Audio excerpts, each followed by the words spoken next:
হ্যাঁ, good morning. আমি তপতি দাস কুচবিহার থেকে এসেছি।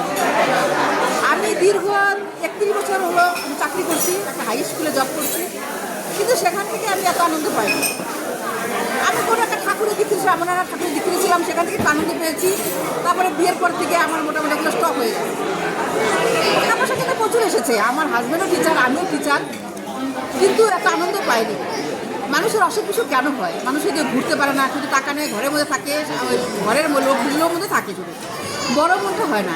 কিন্তু এখান থেকে মোদিকের থেকে যে যা পেয়েছি তা অসম্ভব, মানে কি বলবো, একটা বিশাল ফ্যামিলি, যার মানে হচ্ছে সমীর কুমার মোদি, যার মানে কোথায় গেলে আমার পরিচয় নেই।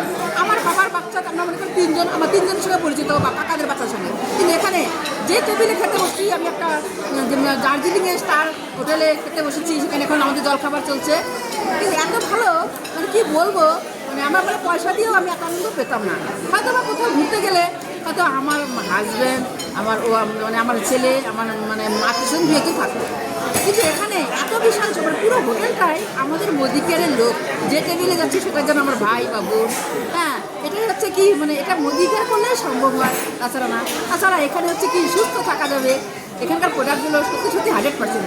এখানে যদি কেউ বলে না যে স্বর্গ কেমন দেখিনি কেউ, কিন্তু মোদিকেয়ারে আসলে মনে হয় স্বর্গ। কিছুর জন্য এখানে যে আমরা হোটেল আছি, চারপাশে কোনো বাড়িঘর কিচ্ছু দেখাচ্ছে না, আকাশের মধ্যে আমরা যেন কোথাও একটা ভীষণ ভেসে আছি।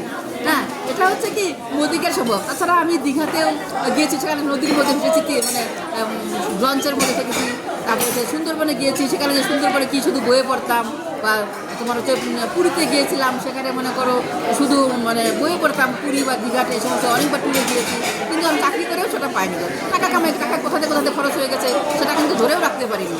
কিন্তু মোদিকার এসে সামান্য বাজারটা পাল্টে নিয়ে যে এত কিছু সম্ভব হয়েছে, আমি কি বলবো, মানে থ্যাংক ইউ সমীর মোদিজি। হ্যাঁ, সবাই মোদিকেয়ার করুন, এটাই বলবো। ম্যাডাম আপনার কত বছর হলো মোদিকেয়ারে? মোদিকেয়ারে মাত্র 2 বছর, মানে 2 মাস হবে। কিন্তু এখান থেকে আমার হাজব্যান্ডকে আমি থাইল্যান্ড পাঠিয়েছি। তাছাড়া বললাম 3 বার আমি হচ্ছে দীঘায় গিয়েছি, আর একবার হচ্ছে সুন্দরবনে গেছি, আর এখানে দার্জিলিং ট্যুরে আসলাম। সারা জীবনে দার্জিলিং আসতে পারিনি, বাড়ির কাছে, কুচবিহার বাড়ির কাছে দার্জিলিং, তাও আসতে পারিনি। সেই প্রসেসটা ছিল না। এখানে একটা সুন্দর প্রসেস আছে, সিস্টেম আছে। শুধু মানে একটা সামান্য কটা টাকা দিয়ে আমি নির্দিষ্ট করে আসলাম, তারপরে ওদের নাম্বার, তারপরে টাকা লাগে না। এই হচ্ছে আমাদের মোদিকেয়ারের পাওয়ার। খুব ভালো লাগলো আপনার সাথে কথা বলে, সত্যি আপনার সাথে আলাপ হলো, আমারও খুব ভালো লাগলো।